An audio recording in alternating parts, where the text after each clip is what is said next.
Estamos de volta ao programa de hoje, agora falando sobre produtividade. Nós estamos aqui com o consultor de produtividade, que é o Bruno Andrade. Bruno, a gente estava conversando aqui nos comerciais, né? E você dizendo que a tua experiência começou como professor de alunos, de crianças, não é? O que você percebeu, então, como criança, para chegar à produtividade? Eu ainda trabalho com crianças, então eu vejo que durante as manhãs eu trabalho com as crianças, então das 7h30 até meio-dia e meio eu trabalho com crianças de 12 até 18 anos, que não são mais crianças. E eu vejo que é muito interessante, porque com as crianças eu ajudo a criar foco. Então, em uma aula de jardinagem ou de matemática, quando a criança vem com algum assunto paralelo, mas professor, e isso? O que acontece com isso? Porque disso ou daquilo numa aula de jardinagem, eu peço para que ele foque, olha o tipo de raiz. Olha o tipo da raiz desse pé de alface, a diferença dela para uma raiz de cenoura, esquece o resto. Presença, no caso, para ele estar ali naquele momento. Então, criar o foco é algo até profilático para o futuro, para que aquele adulto tenha foco. E o trabalho com os adultos já beira o trabalho terapêutico, porque é o resgate do foco que foi perdido. Então, de manhã eu faço com as crianças e à tarde com os adultos, mas a tônica é a mesma, criar foco. Ora, como é que se faz isso no mundo hoje, né? Onde as crianças, principalmente, são tão antenadas, né? Estão tantos os estímulos, é o celular, é o computador, porque o que nós sabemos é que hoje, né, nós não podemos dar conta muitas vezes, porque a gente é de uma outra geração. Mas eles, olha, normal para eles vão conseguir estudar, ouvir música, mexer nas redes sociais e vão estar entendendo tudo. Na sua experiência, você acha que eles estão entendendo tudo? Ou era melhor que eles realmente resgatassem essa coisa de fazer um de cada vez? Exatamente. Eu não acredito na multitarefa. Para mim é um grande multi-engano. Cientificamente é provado que fazer duas coisas ao mesmo tempo cai a produtividade. 2% da população tem capacidade de fazer duas coisas ao mesmo tempo. Quantos por cento? 2%. E se você não tiver certeza absoluta que você faz parte dessa casta seleta, faça uma coisa de cada vez que vai ser melhor. Então, eu sempre estimulo as crianças a fazerem isso e a pedagogia que eu trabalho evita um pouco a tecnologia, principalmente para os menores, aí, os alunos do ensino fundamental, para realmente não distrair. Então, o que a gente fala é muita saliva e pó de giz. É isso, é o resgate que você acabou de mencionar. Agora, como é que a gente faz com esses jovens que querem estudar com um fone de ouvido, ouvindo alguma música? Eu desencorajaria eles a fazerem isso. Eu penso que o foco é muito importante, fazer uma coisa de cada vez aumenta realmente o desempenho, então vale a pena. Parece que não, mas esse mais no futuro vai virar menos, porque realmente entra, realmente. Eu como coach, eu percebo muito que essa falta de foco, essa falta de presença faz com que as pessoas fiquem mais ansiosas. Sim. Não é? E é o estresse moderno que as pessoas colocam, né? Que elas estão aqui, mas sempre pensando na próxima atividade. Na próxima atividade. Quais as dicas que você dá para alguém que fica sempre pensando no depois e não foca? A mente vai trabalhar com tudo que está em aberto. Então, você vai sempre pensar na próxima ação ou naquilo que está em aberto. Por exemplo, agora você pode pensar que na sua casa falta pó de café. E o pó de café vem na sua cabeça por algum motivo, você não pode fazer nada com o pó de café agora. E no supermercado, você passa na frente do pó de café, esquece do pó de café. E no supermercado lembra de alguma coisa que gostaria de ter perguntado para mim aqui. Então a mente fica num corre-corre e você nunca está com a informação necessária naquele momento. E faz com que você não fique no presente. Então o primeiro passo é, pensou, anota. Tenta anotar tudo que está aberto na sua vida. Faz uma lista de pendências. Todo mundo sabe fazer essa lista de pendências. Então faça. As pessoas só começam a anotar quando fica insuportável. Então, por exemplo, vamos fazer uma lista para um chá de bebê. Vou precisar disso, daquilo. Peraí, vamos anotar. Aí a pessoa pega o papel e começa a anotar. Só que só quando fica insuportável. A questão é anotar qualquer coisa. Se alguém te dá um telefone, anota. Se alguém marca com você, anota. Se é uma coisa muito simples, uma listinha para ir até a padaria para comprar algo, anota.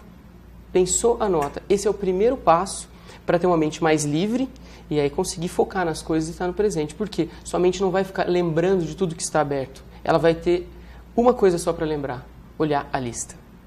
Tá. E aí ele relaxa naquele momento, né? Ele fala, anotei, não preciso mais pensar naquilo. Sim. Só tem que pensar de olhar a lista, né? Olhar a lista. Porque senão vai esquecer de olhar a lista. Exatamente. Quando você anota e não olha, a sua mente não esquece. Então, é um mecanismo muito antigo. O homem andava e enxergava algumas coisas importantes no caminho de ir ou vir para a caverna dele, vamos dizer assim, e a mente lembrava daquilo, porque aquilo era importante, então a mente lembrava. É um mecanismo de sobrevivência que evolui há milênios e a mente continua lembrando de tudo que é importante, mas ela não distingue a importância. Então, quando você se compromete com algo, ela acha que é importante. Seja comer no restaurante, comprar um sapato novo, ela acha que é importante. Fica registrado. Fica registrado. E vem nas horas que você menos quer. Tá. Outra coisa que atordoa muitas pessoas é na hora que deita, coloca a cabeça no travesseiro e começa a pensar no que tem que fazer no dia seguinte. Né? Aí eu vou falar com você, tá bom, então acende a luz e anota antes de dormir. Poderia ser. Mas uma outra saída, o que faz com que a pessoa naquele momento, porque eu já consegui desenvolver isso em mim, né? Eu acho que como coach dos outros eu tenho que fazer isso comigo, né? Primeiro a lição de casa. Exatamente. Qualquer pensamento na hora, né? Tira aquela hora, é hora de dormir, não é? E você? O que você fala para essas pessoas? Olha, esses pensamentos sempre virão, para quem anota e para quem não anota. Porque como nós estamos vivos, sempre brota ideia, brota lembrança. E na hora de tomar banho, então, não é? Que você não tem o papel para anotar. Tem um monte de coisa que vem na cabeça da gente. Vem bastante. Ideias, é uma inclusive. chuva de ideias, né? Chuva é de gostoso ideias. porque você relaxa, silencia o resto e aí você começa realmente a refletir sobre as coisas que estão dentro de você. Mas essa questão do sono, então na hora de dormir é mais um desses momentos que você fica sozinho com você mesmo. Então virão ideias. Quem está acostumado a anotar vai ver que vem menos. Agora quem não está acostumado a anotar, a enxurrada vem mesmo.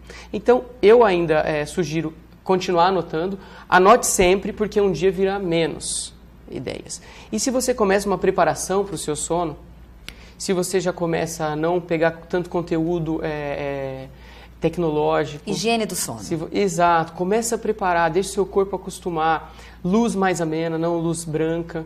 Televisão Talvez, no quarto televisão de maneira alguma. A tela é uma luz na sua cara. E as pessoas vão hoje com o smartphone o tablet para cama. Não, isso é horrível. Eu evitei até de assistir seriado. Cria uma ansiedade, porque é televisão e você se conecta com aquela história. Agora, o seguinte, tudo isso tem a ver com a produtividade. Ou seja, a presença faz com que a pessoa produza mais naquele momento e não se perca. Sim, além de produzir mais, existe algo muito importante que é criar. Porque quando você pode até ter tempo e estar focado numa tarefa, sem distração. Você pode fazê-la de uma maneira rápida e efetiva. Porém, criar algo novo demanda realmente uma mente livre. Então, você imagina que um arquiteto se conecta com a obra e aí ele vai fazer um design novo. Ele não vai repetir o design, mas como ele vai poder entrar nesse estado que a gente chama de fluxo ou de balanço com a coisa? Então, eu me conectando, ou seja, o arquiteto se conectando com a obra, para dali sair algo único, porque ele é único, a obra é única, e essa conexão é igual um pensamento novo, que cria uma nova sinapse, e dali sai o inusitado, algo que nunca foi pensado. Imagine as fachadas do Niemeyer, como são diferentes. Então, o poder que ele tinha de conexão com o objeto, para ser objetivo e não subjetivo, dependia de presença de espírito, foco e realmente essa conexão. E ela não vai acontecer com a mente atordoada. Não mesmo. Agora, hoje, cada vez mais, os ambientes empresariais estão sendo abertos. Não é isso? Sem as paredes, as pessoas de várias áreas estão trabalhando no mesmo nível, cada um vendo o outro. Como concentrar nesse momento, nessa situação? Primeiro, você tem que ter a colaboração dos outros colegas seus. Então, a equipe tem que estar afinada para entender que existem momentos que o outro não pode ser atrapalhado. Porque se cada um tem o seu momento, então se o meu momento de tomar café às 10 da manhã, do outro às 10h15, do outro às 10h30, tem sempre alguém em pé, tem sempre alguém fazendo ali um ruído. Seja um ruído sonoro mesmo, ou um ruído visual, alguém passando o seu campo de visão. Você ali no computador e um monte de gente vindo, falando disso, daquilo. Então, tem que ter um respeito, porque é um excesso de liberdade que pede uma qualidade de consciência que nós ainda não temos de uma maneira muito desenvolvida. Então, enquanto não houver consciência da equipe e do indivíduo de que aquilo é um espaço comum e depende realmente do respeito, vai ser complicado trabalhar nesses lugares abertos e nos coworkings, né? Que são baias, mas que é como se cada um tivesse no seu mundo. Mas como você não consegue ficar no seu mundo sem o ruído do outro, realmente fica complicado. Mas eu penso que, conforme a consciência evolui, isso é super interessante, porque profissionais de diferentes áreas trabalhando juntos, aí também pode surgir o novo. Então, a chave está ali. E a liderança tem que fazer muito trabalho aí também, né? Dar a dosagem certa para isso também, né? Eu penso que todo espaço, toda empresa, até uma escola ou uma sala de aula, tem que ter um eu. Quando eu falo eu, é alguém que pensa esse todo e ajuda a coordenar. Porque nós não temos, como as formigas e as abelhas, uma capacidade de se autogerir. Nós precisamos de um líder. Então, aí essa capacidade do líder para conseguir gerir esse volume de pessoas para que isso trabalhe como uma colmeia, imagina, nessa harmonia, realmente precisa ser uma abelha rainha e esse líder para...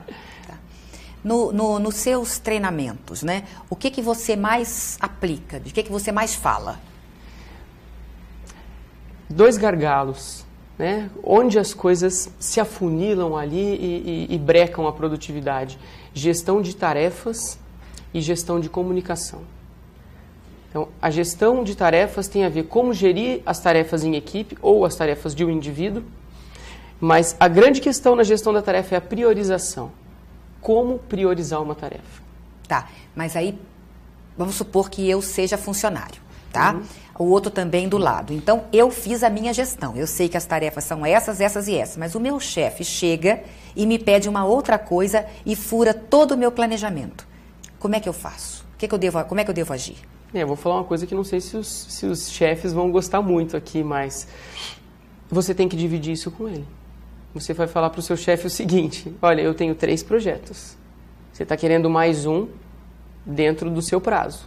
Qual deles eu vou deixar?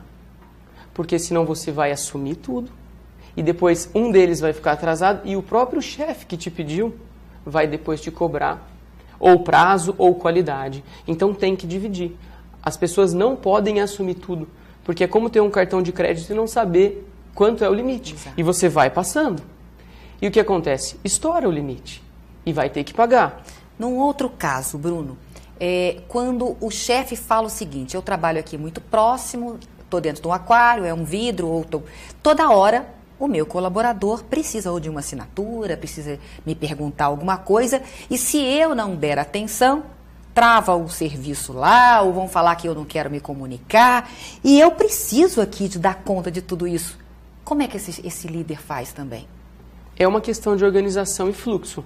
Porque tarefas que são assim esporádicas, coisinhas que vão aparecendo, realmente são interrupções. Mas se tudo vira interrupção, falta um pouco de planejamento. Então, tem cheque para assinar, tem documento para assinar toda semana, dá para acumular para toda quinta de manhã? Então, pequenas tarefas, conseguimos aglutinar e fazer no atacado, exatamente. Fazer lotes de tarefas. Porque aí, quando você tem um cronograma programado, dá para lidar com o imprevisto que tiver. Agora, se tudo é imprevisto, se você tem 10 coisas prestes a explodir, uma explode, quando você vai cuidar daquela que explodiu, as outras vão estar todas pegando fogo na volta. Agora, se está tudo pode uma explodir.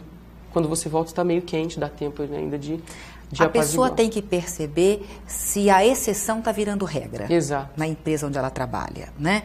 E no caso dos pais, perceberem isso também com relação aos filhos. Sim, se fica sempre atrasado, se sempre é de última hora que compra o livro ou estuda para a prova. Então, tem padrões aí se repetindo, padrões que não são interessantes. Dá para mudar isso? Dá para mudar. Eu falo o tempo inteiro com a minha filha, foco.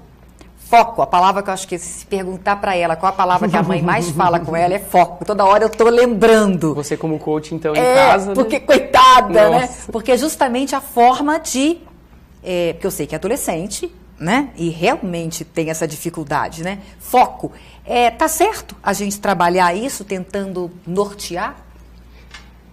Eu acho que sim, perfeitamente. Porém, só exigir sem dar a ferramenta, o jovem fica meio perdido. Exatamente, você tem que explicar por quê também, não é? Explicar o porquê e apoiar, porque fazer a transição da adolescência para a vida adulta com foco e produtividade vai salvar esse jovem de bater cabeça e despertar com 29 anos. Exatamente. E de repente perder 7 anos aí tentando. Exatamente. Então, como oferecer ferramentas para esse jovem, para que ele faça essa transição e já entre no colegial ou numa faculdade mais organizado com suas provas, e ele vai ser uma pessoa requisitada para programas, para bolsas. Até para os adolescentes ou para as crianças, os pais que estão em casa agora nos assistindo também, até na hora do banho a demonstração de foco, né? Aquelas pessoas que ficam tempos e tempos, que falta. Primeiro que não está cuidando do meio ambiente, né? E não está focando no principal, né? Exato. Que é realmente o banho. É um exemplo que os adolescentes entendem bem, né? Porque eles são desfocados nessa hora. De vez em quando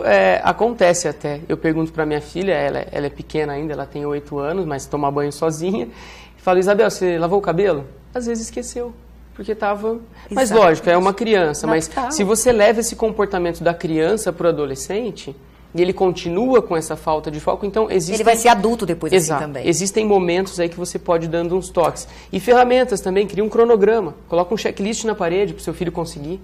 Ele vai aprender a fazer pelo menos o checklist, depois ele vai fazer o checklist dele sozinho, mas começa a ajudá-lo a entender como ele pode se organizar no dia a dia. Ótimo. Nosso tempo acabou. Você vai fazer um workshop, não é isso? Quando? Sim, dia 27, aqui em Ribeirão, 27 desse mês. Vamos falar sobre mente livre e produtividade. Quem quiser mais informação pode ligar no 3234 1110. 3234 1110. Legal, Bruno. Olha, prazer em conhecê-lo. Parabéns pelo trabalho e sucesso. Prazer é meu. Muito obrigado. Nós vamos agora, então, fazer mais um intervalo. Daqui a pouquinho a gente volta com mais assunto interessante para você.